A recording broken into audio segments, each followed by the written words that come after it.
All right, Jim, our next question sent to CornyDriveThru@gmail.com from Sean in Florida. That's where he is now, eh? I know a different Sean, by the way, I believe. I know we live in a post-kayfabe world, but Jericho shooting on storylines 3 days after they happen is pretty far out there, no? He'll lose to Action Andretti on Wednesday, and by Saturday he's giving us the play-by-play of how it came to happen on his podcast.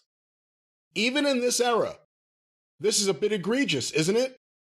Have there ever been unofficial rules? Have there ever been unofficial rules about how much time needed to pass before sitting down for shoot interviews?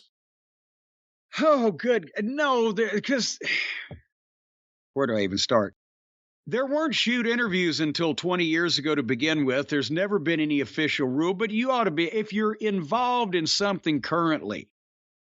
And I mean, even when I was doing MLW commentary a few years ago, or the NWA stuff, or went back to, what was it called for that week I was there? It used to be TNA. There was Global Force Wrestling, and then it went back to TNA. But the point is, when I was not, I would say, hey, I've seen this guy and that guy, and he's really good, or they had a good match or whatever, but I wasn't actively either crucifying the rotten stuff or, giving my backstage dissertation on how everything came to be, because that wouldn't be fair. I was joining them as a performer, as an announcer in that particular role, and it wouldn't be right for me to go into the same detail about what just happened on their television last Tuesday as something from 30 years ago is legendary, and here's the firsthand story, blah, blah, blah, because that wouldn't be fair to them. It's like,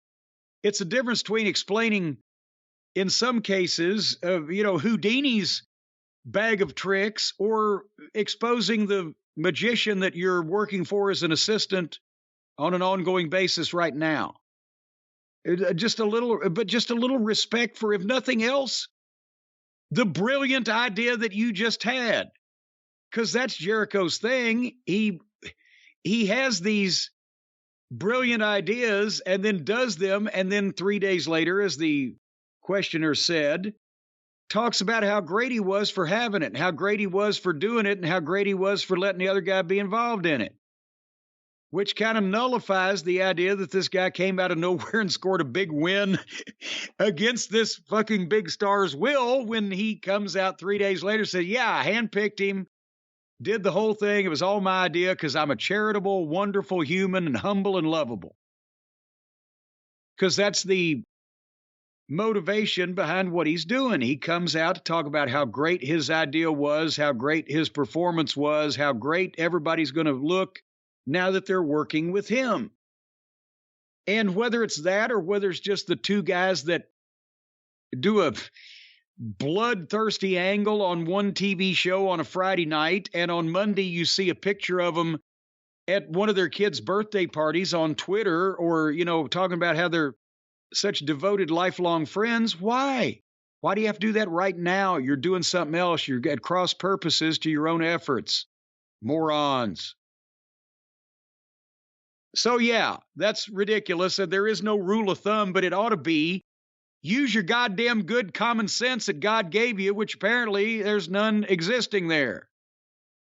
After this Action Andretti stuff plays out, and who knows, based on the way things have done, it could be the next episode, or it could be months and months and months. But Jericho traditionally latches on to someone. He'll find someone that has some buzz, someone who the fans have taken to, and he'll find a way to get himself in there, steal all their energy and chi, and then just push them aside and move on to the next person. Who do you think is going to be the next one? Well, here's the thing, that he broke that mold with Andretti, because this was, they didn't already know who Andretti was, and they didn't care anything about him because they didn't know who he was. This was the surprise that would get everybody talking about Action Andretti, but by extension, as we mentioned, Chris Jericho. It was all about to get attention on Jericho in a different way, at the same time allegedly proving to his detractors that he's charitable and humble and lovable and will put other people over. He's gone on a spree of it but only in the ways that brings the attention back to him. So point being, here's that one of two things will happen with Andretti. And I will say this, I'll say this to try to make the other thing happen. If I say here right now that I genuinely think that if we see Andretti again more than the next week or two on television talking about what he's done so that Jericho can interrupt and try to get fucking revenge that will lead to Andretti developing a big brother that's a more noted individual on the roster that will be Jericho's next program, and then we'll never see Andretti again. If I say that, then just to prove me wrong, either Tony or Jericho or both will say, let's just use Andretti every week on television from now on, no matter what. So to save us that, I'm going to say they're going to use Andretti every week on television from now on, no matter what. And that way they'll say, well, fuck, we got to prove him wrong. We'll use him 2 weeks and get rid of him. That's my belief. Who do you think will be the next victim for Jericho is my question. After Andretti. Goddamn. See, here's the thing. They're so nondescript over there. I should have their roster in front of me so I could pick up a name. It appears they're pointing Danielson toward MJF. They're short on baby faces to begin with. Goddamn, it couldn't be Moxley. Claudio Moore? I don't know who's maybe this is why he thought of the Andretti thing. You have to think like Jericho. He ran out of people to beat. So now he's bringing his own in. Who do you think? And since that time, where he brilliantly came up with the Andretti match and angle, Ricky Starks got himself over big time on that show. The same way guys like Eddie Kingston did. Get on the mic and let people have an idea of who themselves over. Yeah, let them have an idea of who you really are. Ricky Starks got over. That would come out of fucking, well, everything else comes out of left field too. Stark should still be involved with MJF and or involved with Danielson trying to get in the middle of that. You think they'll break Starks off just for Jericho, just so he can sap that energy?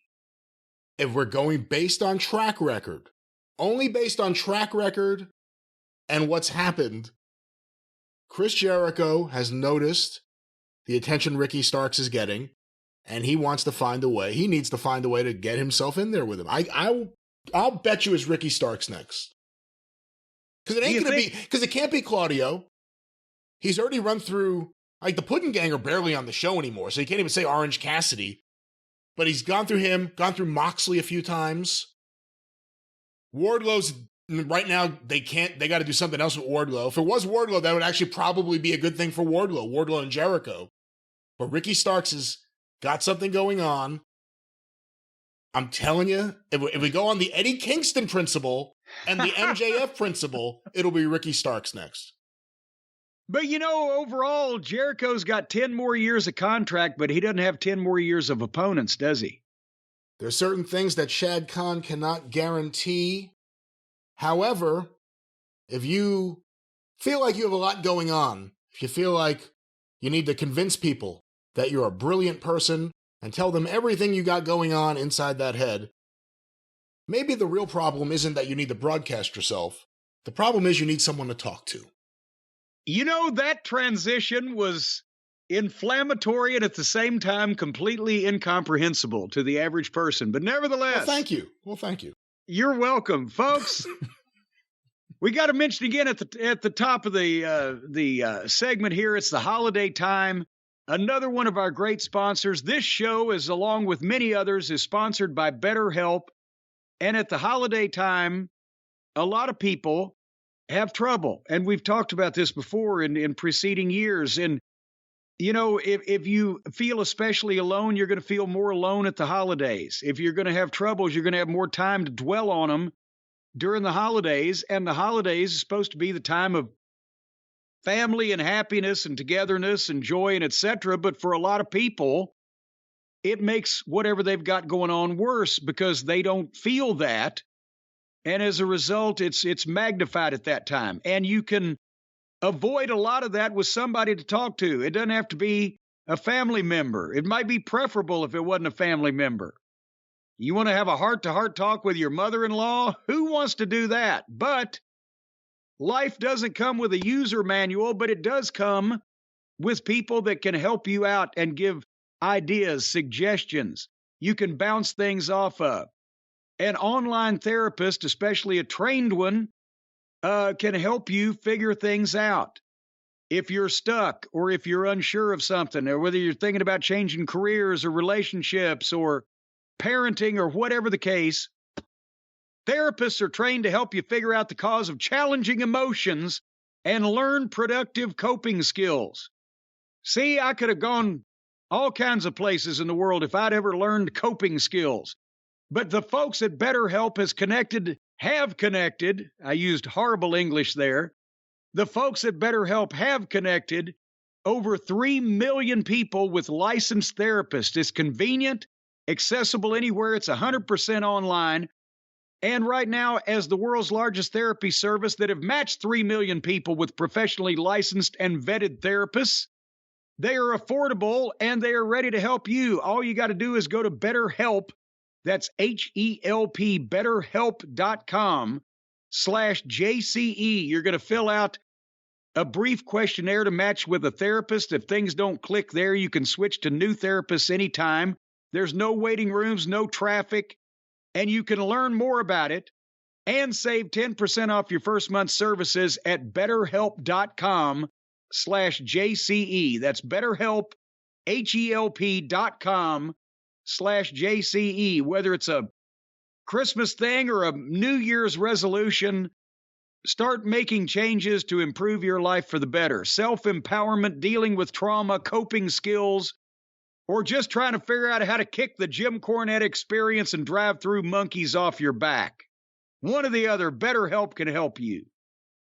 That's right, and we encourage anyone who could use someone to talk to contact BetterHelp and let them help you. But Jim, let's help ourselves to some more questions here.